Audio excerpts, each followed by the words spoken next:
गिलास पानी उठ के नहीं पिया। जिंदगी में कभी अपने हाथों से हमने एक गिलास पानी लेके नहीं पिया। हमने कहा तुमसे अच्छा तो कोई होता है। ये कौन बहादुरी की बात कर रहे हो? हाँ भाई, कौन बहादुरी की बात कर रहे हो कि हमने जिंदगी में एक गिलास पानी अपने हाथ से पिया नहीं? ये कोई बहादुरी की बात है? ये हमने कहा तुमसे अच्छा कोई होता है जो कम से कम अपने हाथ से ही पानी पी लेता है, जबकि उसके हाथ उंगलियां नहीं होती। क्या तुम ये हमको बहादुरी की बात बता रहे हो? सावधान, कर्मवीर बनो, धर्मवीर बनो। जो धर्मवीर कर्मवीर नहीं होता है, धर्म उससे दूर हो जाता है। इसलिए कर्मवीर और धर्मवीर।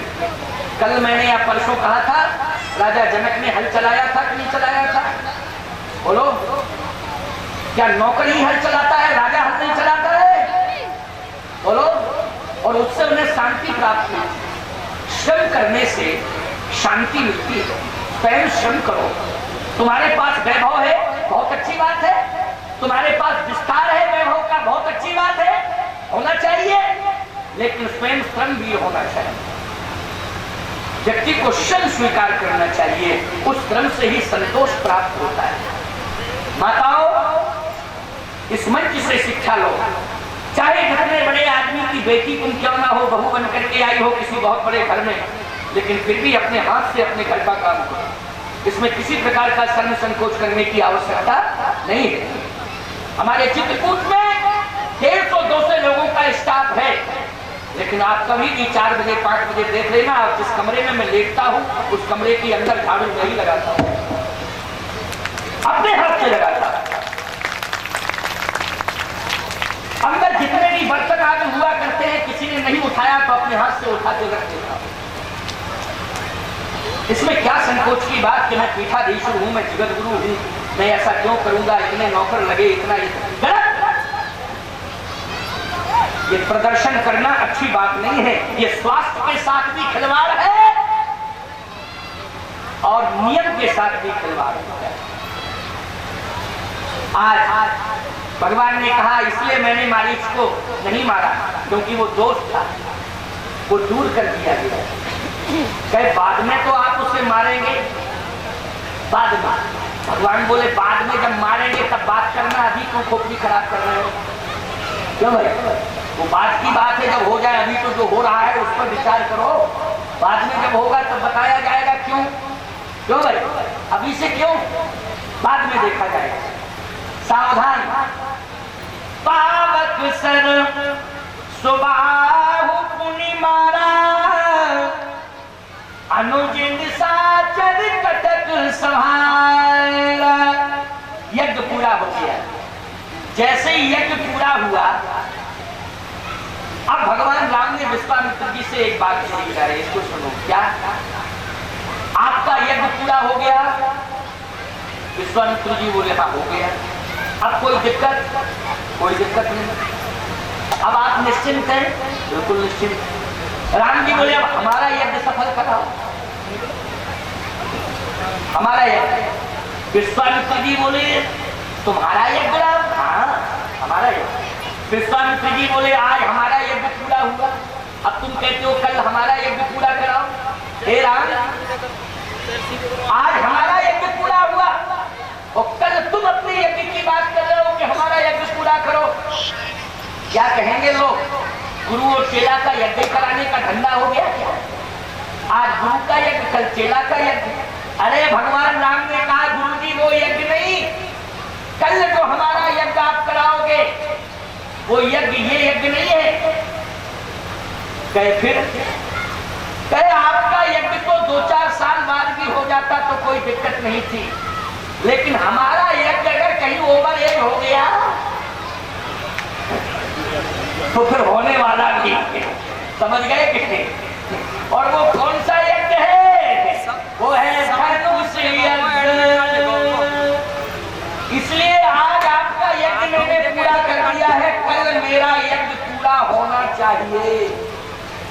विश्वामित्र जी बोले कल जरूर होगा। Download admit. लेकिन जहाँ पर कल यज्ञ होना है वहाँ ले तो चलिए, मुझे ले तो चलिए। गोस्वामी जी कहते हैं विश्वामित्र जी राम जी को लेकर के चले धनुष सुन रघुकुल नाथा, ओ हरस चले मुनि वर के साथा। हरस चले मुनि वर के साथा। अब देखो भाई, चले राम जी किसके साथ चले? बोले मुनि वर के साथा। किसी ने कहा देखो अब फिर अभिमान आ गया, क्योंकि बर लग गया। लग गया नहीं? अभी यज्ञ कर रहे थे तब क्या थे? ओम करन लागे मुनिधारी, आप रहे मख की रखवारी। लेकिन अब यज्ञ पूरा हुआ तो फिर अभिमान आ गया, क्यों? धनुष यज्ञ सुन रघुकुल नाथा, वो हरस चले मुनि वर के साथा। बर लग गया, अभिमान आ गया। तुलसी जाति बोले उल्टा अर्थ क्यों कर रहे हो? फिर बोले मुनि के साथ बर नहीं लगा, बल्कि बर के साथ मुनि चला।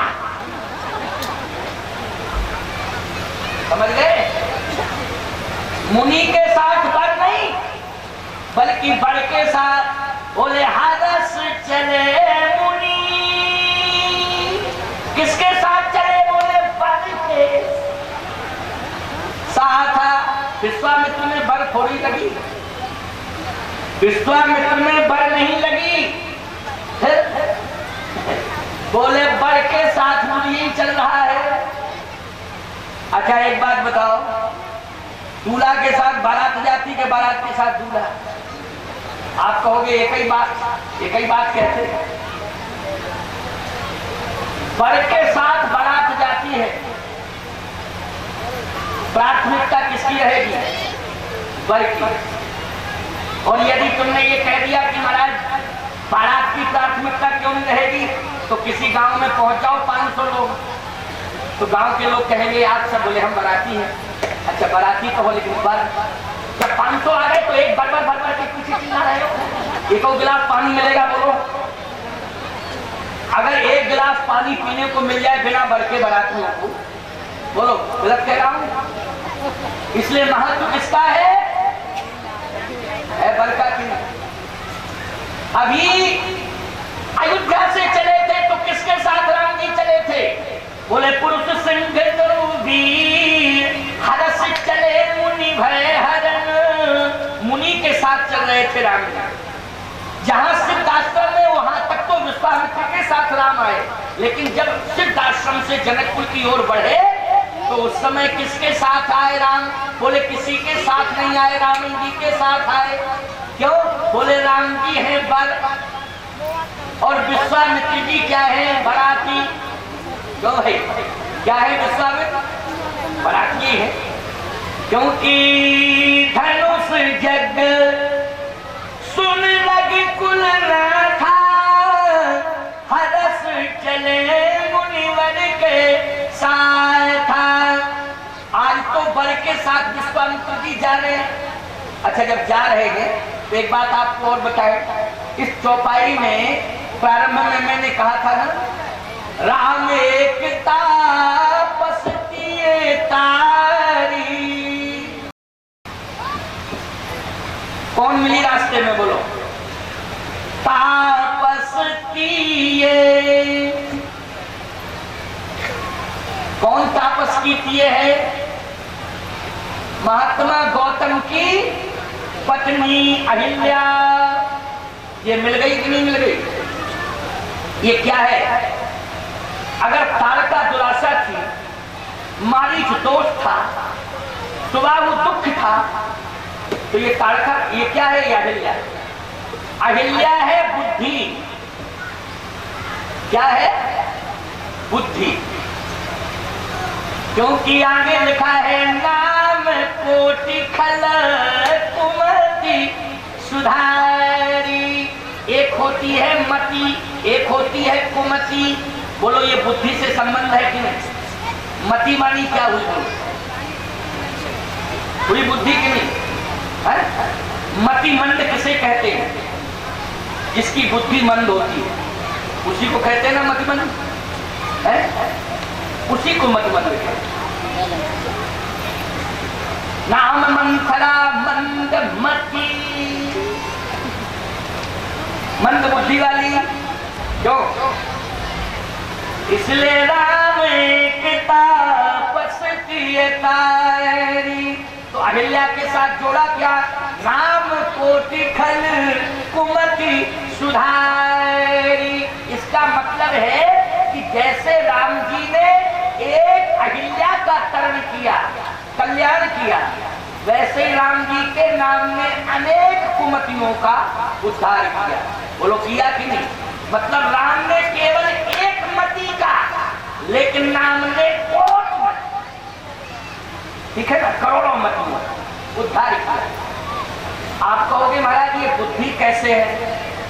बुद्धि इसलिए है क्योंकि ये ब्रह्मा की बेटी है। सुन लो जरा, किसकी बेटी है ये? ब्रह्मा की बेटी। ब्रह्मा किसका देवता है? हमारे यहाँ 3 देवता है, ब्रह्मा विष्णु महेश। लेकिन विष्णु का तो कहना ही क्या, लेकिन आपको मालूम होना चाहिए इन ब्रह्मा में और शंकर में अगर दोनों में तुलना की जाए तो इनके विभाग अलग अलग हैं, अलग अलग देवता है। किसके देवता है? बोले अहंकार शिव। शिव जी किसके देवता है? अहंकार के। लेकिन बुद्धि अभिमानी क्या हुआ? ब्रह्मा हुआ। किसका देवता है? बुद्धि अज मन शशि चित्त महान। मन का देवता कौन है? चंद्रमा मन सो जातक को सूर्यो अजायत। बोलो, चंद्रमा किसका देवता है? मन का देवता है। ब्रह्मा किसका देवता है? बुद्धि का देवता है। शंकर किसका देवता है? अहंकार का देवता। समझ लेना, अलग अलग, ये अलग अलग। अब सुनो जरा, बुद्धि का देवता ब्रह्मा, ब्रह्मा की जो संतान होगी बुद्धि से संबंधित होगी कि नहीं होगी? बोलो, होगी कि नहीं होगी? है? निश्चित होगी। आप इस बात पर विचार करना कि अहिल्या पत्थर की क्यों हुई? पत्थर की अहिल्या इसलिए हुई, अगर ये बुद्धि है तो बुद्धि में जड़ता आई। पत्थर मानी क्या है? जड़। पत्थर मानी जड़ होता है कि नहीं होता? अगर ये बुद्धि है और पत्थर की है अहिल्या, तो ये बुद्धि जड़ हुई कि नहीं हुई? क्या ये जड़ थी? नहीं, जड़ नहीं थी, चैतन्य थी। ब्रह्मा से ज्यादा बुद्धिमान कौन होगा? बोलो, बहुत बड़ा बुद्धिमान है ब्रह्मा। अब ब्रह्मा बुद्धिमान है क्योंकि बुद्धि का प्रतीक ही है, साक्षात बुद्धि का प्रतीक। अहिल्या भी बुद्धि की प्रतीक स्वरूप है, बुद्धि का देवता ब्रह्मा है, इसलिए अहिल्या भी बुद्धि है क्योंकि बुद्धि की बेटी है, बुद्धि है। परंतु ये जड़ क्यों हुई? इसलिए जड़ हुई क्योंकि इंद्र ने आक्रमण किया तो गौतम ने श्राप दे दिया। बोलो, दे दिया कि नहीं दे दिया श्राप? ये इंद्र क्यों आया? इसलिए आया कि जब अहिल्या का विवाह गौतम से नहीं हुआ था तो इंद्र चाहता था कि अहिल्या का विवाह मुझसे। बहुत अच्छी बात है, इसको जरा सुन लो। जब गौतम के साथ अहिल्या का विवाह नहीं हुआ था तब इंद्र चाहता था कि मेरा विवाह अहिल्या से हो, लेकिन ब्रह्मा नहीं चाहता था। ब्रह्मा पिता है अहिल्या, मतलब पिता नहीं चाहता है कि मेरी पुत्री का विवाह इंद्र से हो, लेकिन पुत्री चाहती है कि मेरा विवाह इंद्र से हो। अहिल्या प्रभावित थी इंद्र से, इंद्र प्रभावित था अहिल्या से। क्यों? इसलिए कि अहिल्या देख रही थी कि ये इंद्र राजा है। किसका राजा है? देवताओं का। 33 कोट देवताओं का राजा है, बड़ा सुंदर है, वैभवशाली है। 33 कोट देवताओं का राजा है। अगर इसके साथ हमारा विवाह हो जाए तो ये सारा वैभव हमारे अधिकार क्षेत्र में इसलिए मैं कहता हूं कि आज वर्तमान में तुमने बेटियों को और बेटों को इतना स्वतंत्र कर दिया है कि तुम्हारे दरवाजे पर अगर कोई बेटी वाला तुम्हारे बेटे को देखने आता है तो तुम यही कहते हो हमको पसंद है, बेटा पसंद कर ले, बेटा पसंद कर ले, हमको पसंद है, बेटा पसंद कर ले। बेटी वाला कहता है बेटी पसंद कर ले, फिर तुम क्या हो, काजी के मुल्ला?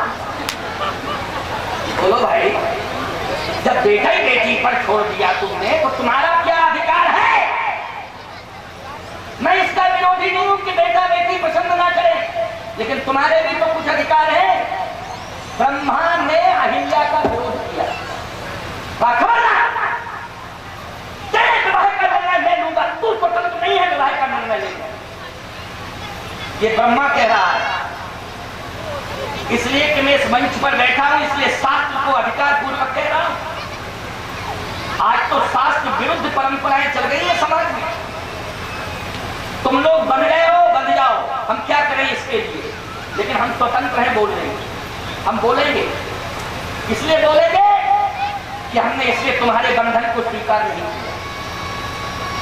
अगर तुम्हारे जैसे बंधन को हम भी स्वीकार कर लेते तो इस मंच से हम भी बोलने में स्वतंत्र नहीं थे।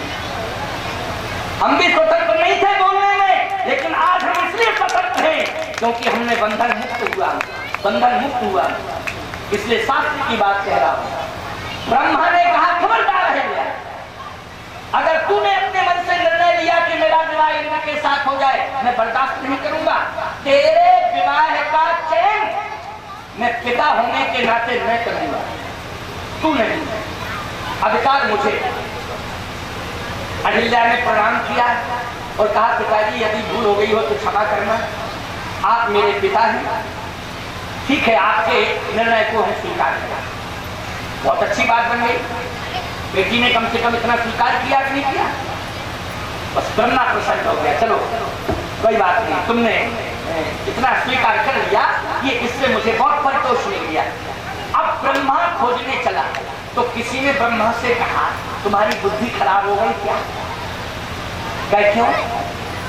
बोले इतना बड़ा आदमी जब खुदाई तैयार है और रुपया पैसा कुछ लगना नहीं तो दिमाग खराब है, घूम रहे हैं। इंद्र साधारण है, स्वर्ग का राजा है, सुंदर भी है, प्रभावशाली भी है, 33 करोड़ देवता उसके मुट्ठी में रहते हैं। ब्रह्मा बोला चुप, तुझे ये मालूम नहीं है कि मैं बुद्धि का देवता हूं। इंद्र राजा है लेकिन इंद्र भोगी है, और कभी भी बुद्धि को भोग में नहीं लगाना चाहिए। बुद्धि को कभी भोग के लिए समर्पित नहीं करना चाहिए। बोलो करना चाहिए क्या? बुद्धि भ्रष्ट हो जाती है कि नहीं हो जाती है? जहां हमारी बुद्धि भोग की ओर आकर्षित हुई वहां बुद्धि क्या करेगी? हमारे जीवन को भ्रष्ट करेगी। बोलो करेगी कि नहीं करेगी? और ब्रह्मा धन्य है ब्रह्मा, इसलिए कहते हैं हमारे यहाँ ब्रह्मा का भी बहुत बड़ा महत्व है। ब्रह्मा कहता है मैं बुद्धि का देवता हूँ, मेरी बेटी बुद्धि है, इंद्र भोगी है, ये सत्ता का सुख लेता है, इसके पास भोग है, क्या मैं अपनी बुद्धि को भोग में लगा दूं? बोलो है आध्यात्म की नहीं है? क्या है आध्यात्म? बोलो बुद्धि को कहां लगाना चाहिए सीखो इसको संग से, और ब्रह्मा से सीखो। ब्रह्मा क्या कह रहा है? तो उसने कहा कि फिर आप क्या तलाश रहे हैं? बोले हम तलाश रहे हैं किसी योग संत को, तपस्वी संत को। क्यों? कहा बुद्धि को कभी भोग में समर्पित नहीं करना चाहिए, बुद्धि को समर्पित करना है तो योग में समर्पित करना चाहिए। इसलिए किसी योगी को हम तलाश रहे हैं। और ब्रह्मा खोजा खोजा तो खोजते खोजते खोजते खोजते एक योगी मिल गया, और वो था गौतम। गौ मानी इंद्रिय और तम मानी अंधकार। क्यों भाई? तम मानी क्या होता है? अंधकार। जिसने इंद्रिय जन अंधकार को समाप्त कर दिया हो वो कौन है? गौतम, बोलो है योगी कि नहीं? और जिसने इंद्रिय जन्य अंधकार को सदा सदा के लिए समाप्त कर दिया हो वही योगी। बोलो है योगी कि नहीं? तो गौतम ने तपस्या के माध्यम से इंद्रिय जन्य अंधकार को सदा सदा के लिए समाप्त कर दिया है। इसलिए गौतम योगी ही नहीं है, महान योगी है। इसलिए इस महान योगी के चरणों में अपनी बेटी अहिल्या को समर्पित कर दिया। मतलब बुद्धि को योगी के चरणों में समर्पित कर दिया। बोलो यही सिद्धांत होता कि नहीं होता? ऐसा ही आज के पिता को करना चाहिए कि अपनी, ठीक है संपन्न घर हो, सुंदर बर हो, सारी बातें हो, लेकिन इस बात पर भी तो विचार करो कि